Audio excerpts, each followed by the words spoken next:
कल हमने जो है वो आइडेंटिटीज हमने देखी थी, आइडेंटिटीज पर वर्क किया था। आज जो है हम 2.1 एक्सरसाइज स्टार्ट कर रहा हूँ इसकी हमारे एनसीईआरटी की। ठीक है, तो उसका जो फर्स्ट क्वेश्चन है वो देखो। अब जो हमने डोमेन और रेंज किया था, मैं एक बार वापस से कॉल कर रहा हूँ उसको कि हमने sin इनवर्स x। अब इसका डोमेन क्या था? डोमेन को आपको पूरा डोमेन आपको -1 to 1 और रेंज क्या थी इसकी -π/2 से π/2, ये इसकी रेंज थी। ठीक है, तो इसी रेंज में से हमारा जो है इसका आंसर होना चाहिए। अब sin इनवर्स -1/2 है, तो इसका जो आंसर है वो इसी रेंज में से होना चाहिए कहीं ना कहीं। ठीक है ना, ये चीजें हमें ध्यान रखनी है यहाँ पे।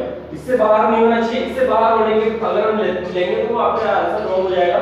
ठीक है, तो अब देखो यहाँ पे पहले माइनस वाला रूल भी आपको पता होना चाहिए। कौन कौन से फंक्शन में माइनस की वजह से बाहर आ जाता है? sin इनवर्स x में, ठीक है, sin इनवर्स में, tan इनवर्स में, cos इनवर्स में, इन तीन फंक्शन में माइनस की वजह से बाहर आता है। बाकी तीन में आप पाई माइनस cos इनवर्स π/2 इस तरह से हम कर लिखते हैं। ठीक है, तो अब इसमें हम माइनस में सीरीज से बाहर लेंगे, ये हो गया sin इनवर्स 1/2। अब देखो कि 1/2 किसकी वैल्यू होती है? sin में। sin में 1/2 कौन सा एंगल की वैल्यू होती है? मैंने कहा आपको कि ये पार्ट जो है इनवर्स फंक्शन जो है वो आपको एक एंगल को डिनोट करता है, एक एंगल को शो करता है। ठीक है ना, ये चीज ध्यान रखनी है आपको, एक एंगल को शो करता है। तो ये आपको कौन से एंगल के लिए है? तो हमें ये चेक करना है 1/2 टेबल के अकॉर्डिंग। देखो कि 1/2 टेबल में जो है वो कौन से एंगल की वैल्यू है। तो 1/2 कौन से एंगल की वैल्यू है? π/6 30 डिग्री की वैल्यू है। ठीक है, sin 30 डिग्री आपको 1/2 होता है, तो π/6 को लिखा हमने। और अब ये चेक करो एक बार कि इस रेंज में से है या नहीं है। ये इसी में से है, -π/2 से π/2 के बीच में आएगा -π/6। ठीक है, तो ये आपका आंसर, बस ये आपका आंसर है। ठीक है, तो नेक्स्ट क्वेश्चन देखते हैं हम। थर्ड क्वेश्चन देखो, फोर्थ देखो सीधा, tan इनवर्स -√3। ठीक है, अब वही माइनस, पहले चीज तो माइनस, तो माइनस तो tan में भी बाहर आ जाएगा सीधा सीधा। ठीक है, तो tan इनवर्स मैंने लिखा √3। ठीक है, अब √3 tan में किसकी वैल्यू होती है? √3 tan में होती है हमारी 60 डिग्री, तो ये आपका π/3। ठीक है, अब इसकी रेंज क्या होती है? इसकी रेंज होती है आपकी tan इनवर्स की रेंज होती है -π/2 से π/2 और ओपन इंटरवल में। ठीक है ना, तो ओपन इंटरवल -π/3 जो है इस बीच में आ रहा है, तो ये आपका आंसर सही है। आप इस तरह से भी याद कर सकते हो, जो माइनस वाला रूल है उसको इस तरह से भी याद कर सकते हो कि इनकी रेंज आपको, रेंज तो में डेफिनेटली आपको याद रखनी है। ठीक है, तो sin, tan और cosec ये तीन ही ऐसे फंक्शन है जिनकी रेंज में माइनस का एंगल आता है। ठीक है ना, इन तीन में आपकी ये वाली रेंज होती है -π/2 से π/2। ठीक है, एक में इसमें क्लोज इंटरवल है, इसमें ओपन इंटरवल है, उसमें भी क्लोज इंटरवल है, लेकिन जीरो को उसमें एलिमिनेट किया है, जीरो बाहर रखा है। तो इस तरह से जो है कि माइनस वाला एंगल किस में आ रहा है? जिसमें माइनस वाले एंगल आ रहे हैं उनमें माइनस की वजह से बाहर आ जाएगा, जिसमें माइनस वाले एंगल नहीं आएंगे उनमें माइनस बाहर नहीं आएगा, उनमें pi minus cos inverse x, pi minus sec inverse x, pi minus cot inverse x होगा। ठीक है, ये आपका इसका फाइनल आंसर है। अब देखो आप फिफ्थ वाला, cos इनवर्स -1/2। देखो वैसे तो हमें पता है cos इनवर्स में cos इनवर्स -x क्या होता है? Pi minus cos inverse x। मैंने कल लिखवाई थी, आइडेंटिटी आपको अच्छे से याद होनी चाहिए। ठीक है, अब मैं यहाँ पे इसका रीजन बता रहा हूँ कि माइनस क्यों यहाँ पे माइनस सीधे बाहर के लिए। देखो अगर हम माइनस सीधे बाहर ले लेते हैं तो ये जो आपका इसकी जो रेंज है वो आपकी -π/2 से π/2 में चली जाएगी। ठीक है ना, तो ऐसा नहीं हो सकता, इसकी रेंज आपकी -π/2 से π/2 नहीं होती, इसलिए हम डायरेक्ट इसका माइनस जो है बाहर नहीं निकाल सकते। हम यहाँ पे पाई माइनस cos इनवर्स 1/2 लिखेंगे इसको, पहले उसका माइनस हटाना होगा। ठीक है, और माइनस हटाने के लिए मैंने ये वाली आइडेंटिटी अप्लाई कर दी। अब देखो आपकी cos इनवर्स 1/2 cos में किसकी वैल्यू होती है? तो 1/2 cos में किसकी वैल्यू होती है? 60 डिग्री की, तो ये π/3 और इसको माइनस कर दो 2π/3। अब देखो इसकी रेंज क्या होती है? cos की रेंज क्या होती है? 0 to π, क्लोज इंटरवल में। क्लोज इंटरवल में 0 to पाई, ठीक है। तो 0 से पाई के बीच में मैंने कहा आपको समझाया था क्वाड्रेंट सिस्टम, ये इसको याद रख लो, जिस तरह से आपने ट्रिग्नोमेट्रिक फंक्शन में क्वाड्रेंट सिस्टम याद रखा है, उसी तरह से इनवर्स ट्रिग्नोमेट्रिक फंक्शन में भी क्वाड्रेंट सिस्टम याद रखो। ये क्वाड्रेंट सिस्टम अगर आपको याद है तो इससे रिलेट करके, इससे आप जोड़ करके रिलेट करके ये सारी आइडेंटिटीज आपको याद हो सकती है। इससे अगर आपने जोड़ लिया तो सारी आइडेंटिटी याद रहेगी। तो फर्स्ट क्वाड्रेंट में फिर से बता रहा हूं, फर्स्ट क्वाड्रेंट में सभी डिफाइंड होते हैं, ठीक है ना। फर्स्ट क्वाड्रेंट में सभी डिफाइंड होते हैं। सेकंड क्वाड्रेंट में कौन-कौन से डिफाइंड होते हैं? cos inverse x, tan cot inverse x और sec इनवर्स x। ये तीन फंक्शन जो है हमारे सेकंड क्वाड्रेंट में डिफाइंड है, और जबकि थर्ड क्वाड्रेंट में कोई भी डिफाइंड नहीं है, कोई भी डिफाइंड नहीं है, ठीक है ना। और फोर्थ क्वाड्रेंट में कौन से हैं? बाकी बचे हुए तीन, sin inverse x, tan inverse x और cosec इनवर्स x। ये चीज मैंने कल भी समझाई थी, मैं आज फिर से समझा रहा हूं कि ये बहुत इंपॉर्टेंट चीज है, ये आपको दिमाग में है तो आप कंफ्यूज कभी होगे ही नहीं, ठीक है ना। और इसको इस तरह से लेना, ये 0, ये π/2, ये पाई और ये -π/2, ठीक है ना। यहाँ पे जो 3π/2 आएगा उसको -π/2 लिख सकता हूं, क्योंकि हम एंटी क्लॉकवाइज चलेंगे। एंटी क्लॉकवाइज अगर हम क्लॉकवाइज अगर हम किसी एंगल को मेजर करते हैं तो नेगेटिव लेते हैं साइन, ठीक है ना। तो हम जैसे मान लो यहाँ पे ये 30 डिग्री है, ठीक है। अगर इधर से एंटी क्लॉकवाइज चलेंगे तो हमारा ये एंगल आएगा 330 डिग्री, और क्लॉकवाइज चलेंगे तो -30 डिग्री लिख सकते हैं इसको, ठीक है ना। तो अब देखो नेक्स्ट क्वेश्चन,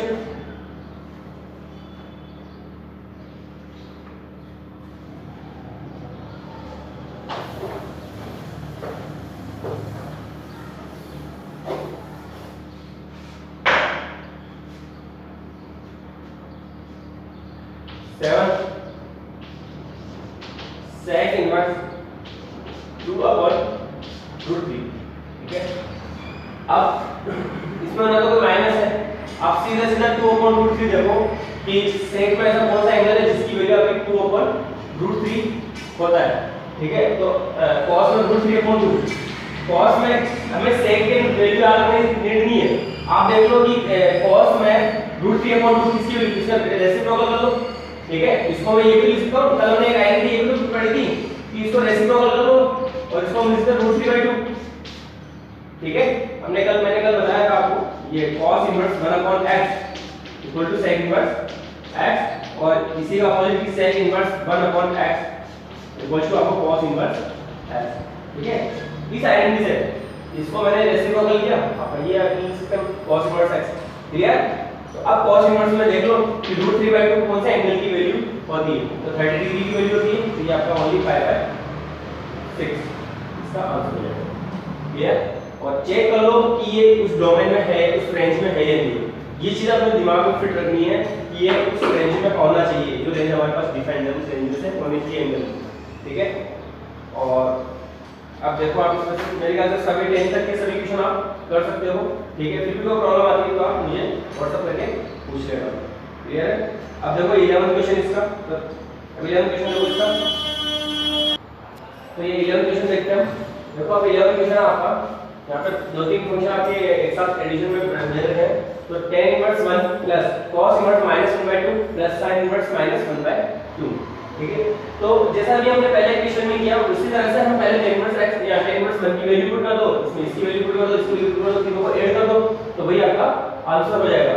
तो देखो मैंने यहाँ पे लिखा tan इनवर्स इसको π/4, ठीक है ना। 1 tan इसकी वैल्यू थी π/4 की वैल्यू थी 45 डिग्री, प्लस ये हो जाएगा pi minus cos inverse 1/2 minus ये हो जाएगा sin इनवर्स 1/2, ठीक है। इसका तो माइनस इधर से बाहर निकाल दिया, और इसमें माइनस बाहर निकालने की क्या कंडीशन रहती है, पाई माइनस cos इनवर्स 1/2, तो ये π/4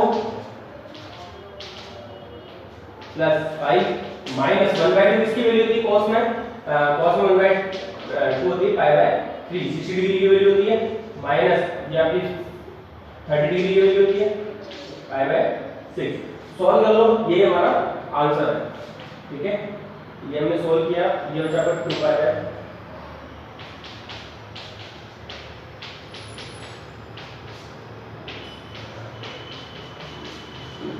इसको सॉल्व करोगे तो ये बचेगा π/2 और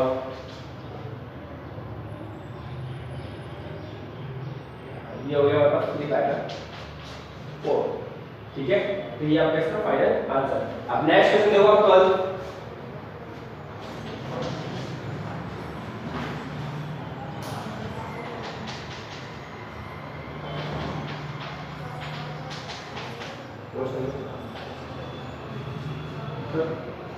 तो अब देखो आप 12 क्वेश्चन। अब इसी तरह से देखो आप ये क्वेश्चन जो है cos 1/2, बिल्कुल कोई खास बात नहीं है, मैं कहता आप खुद कर सकते हो cos 1/2। अब 1/2 cos में किसकी वैल्यू होती है वो पुट कर दो आप पाई बाय, अभी हमने किया ही है, 1/2 की वैल्यू आपके क्या होती है पाई बाय 3 और ये पाई बाय 6, इसको 2 से मल्टीप्लाई करके ऐड कर दो। ठीक है, तो ये आपका pi by 3 plus 2 into sin inverse 1/2 pi by 6, ये pi by 3 plus pi by 3 2 pi by 3 इसका आंसर हो गया। बस इतना सा आपका सीधा सीधा आंसर है। अब जो है आपका 13 वाले में इसकी दो में ये रेंज पूछ रहा है कि sin इनवर्स x की रेंज क्या होगी, इसने लिखा है sin inverse x y, then y belongs to कौन सी रेंज में से बिलोंग्स करेगा, तो b वाला इसका आंसर हो जाएगा। sin इनवर्स x की रेंज क्या है हमारी -π/2 से π/2 क्लोज इंटरवल में, तो b वाला इसका ऑप्शन आंसर हो जाएगा। 14 वाला आप खुद कर ही लोगे। ठीक है, तो खास बात नहीं है, tan इनवर्स इसने देखा है, चलो मैं बता दूं थोड़ा सा। tan inverse √3 minus